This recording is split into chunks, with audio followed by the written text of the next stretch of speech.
Hello, everyone. Today, I'm here to speak on the big guys of the game. You know, the ones you see and go, holy crap, that is an imminent threat to my nation. And my opinion, they aren't really that good. So, the first one I am going to be talking about is Titan, which is the Behemoth for the combat class. It is a huge walking mech, very tall, high damage, high health.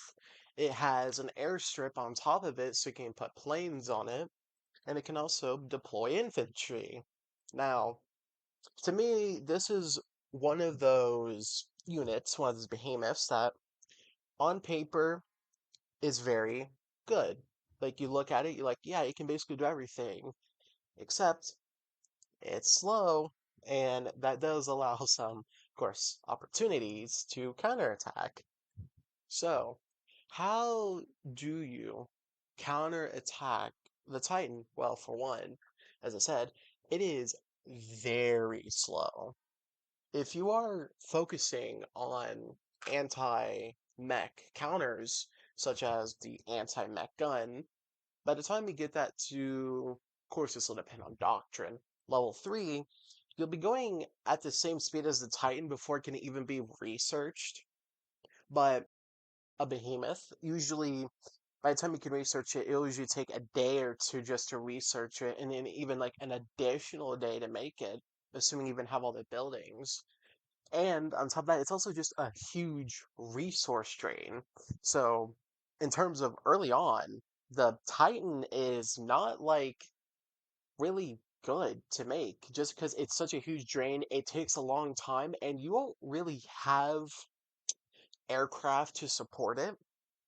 So, it's really only good for having a lot of health early on. But as the game progresses, at least in my opinion, as the units are upgraded, the effectiveness of the Titan falls off. My opinion, though. So now, we're going to move on to the next behemoth. And this is a behemoth that I have probably used the most. And it's one that I can say is really not good for the investment you need to make into it. And of course, I am talking about the Landship behemoth. So, the Landship, which is the Behemoth class support vehicle in the game, is of course a long range walking artillery piece that is basically summed up as a spider tank. Now, well, spider artillery tank. Now, it has the same range, at least early on, it has the same range as a siege mech when it's in shooting mode. The only thing that really gives the Landship a huge advantage over, let's say, anti-mech guns, the normal artillery guns, the siege guns. The real thing it has is a firestorm, which is just, it fires and makes a fire cloud that damages over time. Whoop-dee. And to be completely honest, you are not going to do well if the like you're not probably going to do well with the Landship unless you have multiple of them together, or at least like two to three, so you can hit multiple times the same spot. Like the investment you put into the Landship, you could have put more into like siege mechs and probably got more out of it, unless your goal is to burn everything down to the ground, in which case, good for you. Live that life, honestly. But the Landship, it doesn't. The only good thing about it is its firestorm ability. Everything else is just, in my opinion, done better by like just even the siege mech. You know, it kind of, in terms of behemoth class, it falls flat. It falls really flat. Like you'd expect it to be more powerful, or at least have way more range because it's on a higher point, at least initially. But in the end, it's just really kind of a disappointment that is only good in a war that you're already winning when your enemy has a city that is well defended but you want to also use Firestorm to get more damage off of them. So they're only good when you're already winning a war. You don't really bring in the Landship, unlike the Titan, and think, hey, this is what I'm going to use to win the war. No, it's what you're going to use to finish it, because you're already winning. You're just going to speed it up. But that's opinions for the support class, Behemoth class, Landship. Now the next one, though, is one that it's debatable in its usages and what it can do and can't do. And that is, of course, the Flying Fortress, which is the Behemoth class aircraft, which is essentially just a big ass blimp with a lot of guns. Now, unlike the previous two Behemoth class units, this one actually can provide a very important function to your air fleet.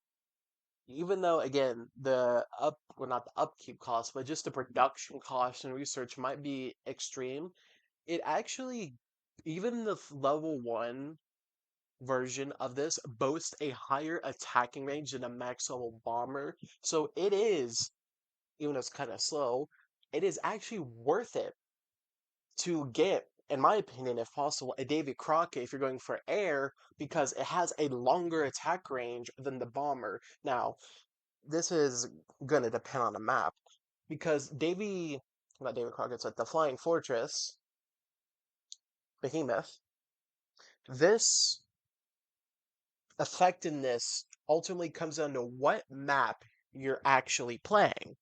Now, what do I mean by that? If you're, say, on Europe, that's mostly land, so you're not going to get much use out of it because you could probably just use bombers, build airstrips, all that. But if we're talking about the entire world, you could probably use this to strike from across the ocean to hit like America, or if you're in America, strike Africa, South America. Ultimately, this Behemoth class aircraft is good in maps that are bigger. So the bigger the map is, I think the more useful this ends up being. At least in my opinion, that is. So now, moving on to the next Behemoth class, which I won't have much to say about. And that is, of course, the Behemoth class naval ship, which isn't the Leviathan. No, no, it's actually the carrier base, which, if you're wondering what the hell that is, you just take an aircraft carrier that can deploy torpedo boats. That is essentially the entire thing of it. I don't know why this was chosen as the Behemoth class naval ship. I don't have much to say about it, except it's just an aircraft carrier that can deploy torpedo boats and, of course, houses aircraft. So that's it. But I will give a honorable mention to the Leviathan real quick. I think that should have been a Behemoth class ship.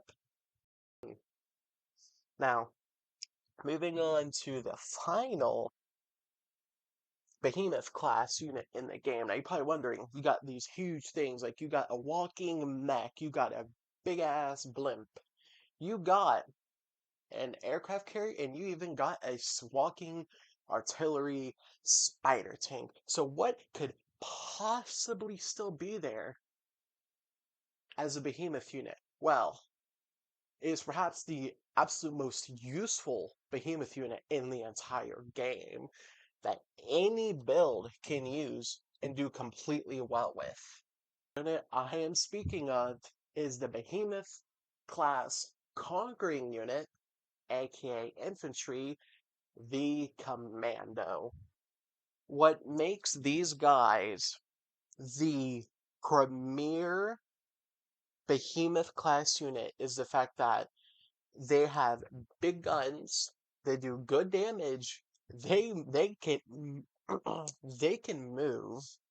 And when I mean move, I in terms of stealth.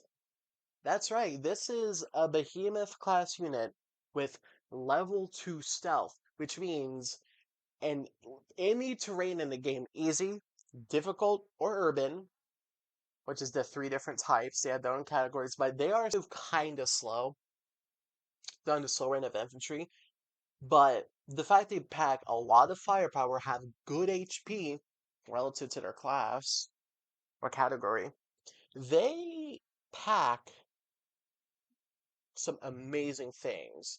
So on top of their ability to move slow, their firepower, their health, their stealth, they can also conquer.